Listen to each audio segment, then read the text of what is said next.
ये जम्मू कश्मीर के अंदर अपनी पार्टी जो है वो बी टीम है बीजेपी की। अगर सही नेम बीजेपी की बी टीम नहीं होती, बैठे होते डेली विजरों के बीच, बैठे होते आर रिजर्व कैटेगरी के बीच, बैठे होते रहबरे खेल वालों के बीच, बैठे होते हमारे उन लोगों के बीच जो जम्मू कश्मीर में आज रो रहे हैं अपनी तबाही का कारण समझ के, सिर्फ ऑफिस में बैठ के इंटरव्यू नहीं देते, उनके बीच बैठ के काम करते हैं। कोई भी पार्टी अगर इंसान ज्वाइन करता है वो इसलिए करता है कि लोगों के मसले मिसाइल हों, अपना बैकअप हो पार्टी का, पार्टी की जो पूरी कमेटी होती है वो उसका पूरा बैकअप करे, उसके एरिया में जाके उनके लोगों के जो मसले मिसाइल हैं उनको ठीक करने में, या उनकी प्रॉब्लम जो है उनको सही करने में।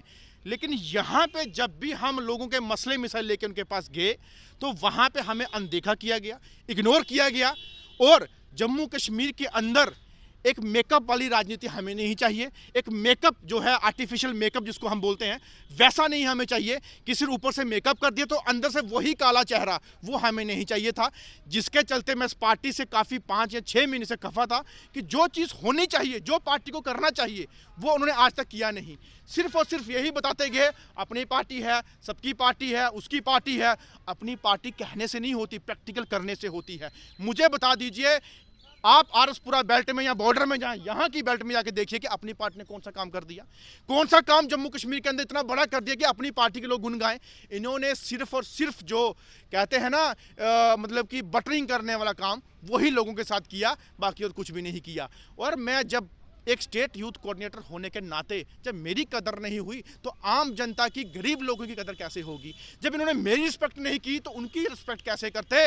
और मैं आज की डेट में ये बोलना चाहता हूँ आपके चैनल के माध्यम से कि अगर मैंने रिज़ाइन दिया तो अपने उन गरीब भाइयों के लिए, रिज़ाइन दिया उन गरीब लोगों के लिए, रिज़ाइन दिया उन नौजवानों के लिए, रिज़ाइन दिया अपने डेली विजर्स के लिए, रिज़ाइन दिया उनके लिए जो आर रिजर्व कैटेगरी वाले बेचारे आज भी जूझ रहे हैं, और रिज़ाइन दिया अपने रहबरे खेल वाले हों, रहबरे जंगलात वाले हों, टीचर हों, हर एक NYC के हों, NHM के बच्चे हों, बॉर्डर बटालियन को, उनके लिए मैंने रिज़ाइन दिया, क्योंकि कभी भी उनकी आवाज़ उठाने में मेरा साथ नहीं उन्होंने दिया। और मुझे दुख होता है जो जम्मू कश्मीर की लोकल जनता जो लाइन में खड़ी होती है वोट डालने के लिए, चाहे सर्दी हो चाहे गर्मी हो, जब उनका साथ नहीं देंगे तो इस पार्टी के साथ मैं रह के क्यों करूं? मेरा ज़मीर ही नहीं माना, तो जिसके चलते मैंने आज जो है इस पार्टी से अलविदा करने का जो है फैसला किया। देखिए, मैं पिछले दिनों से पार्टी में होते हुए भी बिना पार्टी के टैग से जम्मू कश्मीर की जनता की आवाज़ अपने दम पे उठाता रहा। मैं as a human right council of India J&K UT chairman होने के नाते लोगों के मसले मिसाइल उठाता रहा।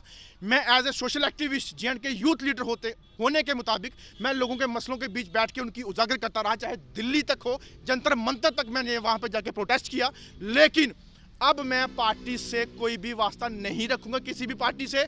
मुझे किसी भी पार्टी में जाने के लिए अभी कोई मेरा ना ही मन है, ना ही मैं चाहता हूं किसी पार्टी में जाऊं। मैं इंडिपेंडेंट काम करूंगा, क्योंकि आज़ाद रह के काम करूंगा कि मेरे को जो है, मेरे भाई जितने भी मेरे साथ जुड़े हुए हैं वो साथ हो के जम्मू कश्मीर की जनता की जो आवाज़ है वो उठाने में मेरा साथ देंगे। तो मुझे खुशी होगी कि वो भाई मिलके हम जम्मू कश्मीर का उद्धार करें और यूनाइट करें जम्मू कश्मीर को अपनी रियासत को बचाने के लिए और अपनी रियासत को सेव करने के लिए।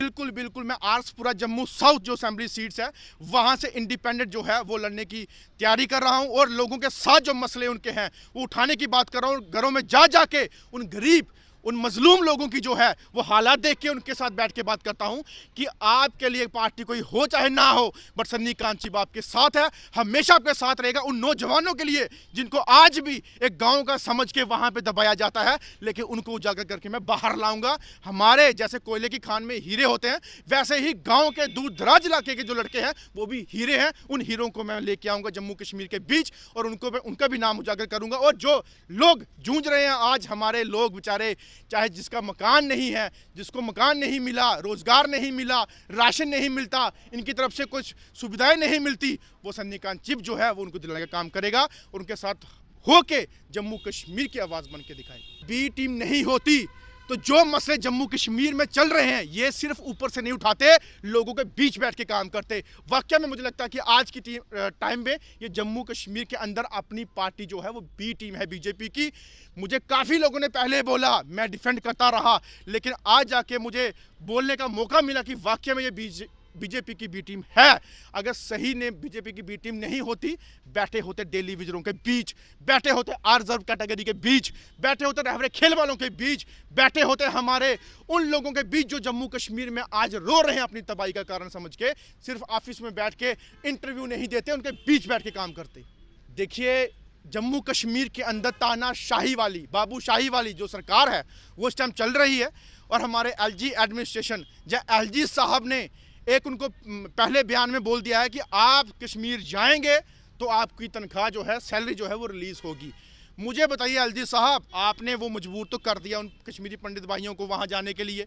अगर खुदा ना खास्ता आप जो कि इस आर्डर के मुताबिक वहां पंडित भाई जब जाएंगे तो उनको अगर एक भी बाल बाका हुआ तो आपके दफ्तर के अंदर हम आके हंगामा करेंगे और उनके साथ कुछ भी हुआ वो सारा का सारा इल्जाम आपके ऊपर होगा, क्योंकि आपने वहां पे मजबूर कर रहे हो वहां जाने के लिए, लेकिन उनकी सिक्योरिटी, उनका जो पूरा का पूरा जो सिस्टम है वहां पे सेफ रहने का, वो आपकी रिस्पॉन्सिबिलिटी है। तब जाके आप तमाशा नहीं करना कि आज कोई शहीद हो गया तो उसके घर जाके पूरी टीम लेके जाके मैं उसको थपथपाऊं, उसको सहलाऊं कि बच्चा बस हो गया, दुख है, ये है वो है। ये चीज नहीं होनी चाहिए। अगर आपने भेजने का फैसला किया, जहां आप उनको जबरन वहां पे भेजने की बात करते हैं, तो आपकी रिस्पॉन्सिबिलिटी है कि उनको कुछ होना नहीं चाहिए। अगर हुआ तो जम्मू कश्मीर के अंदर हम लोग एक जन सैलाब लेके आएंगे।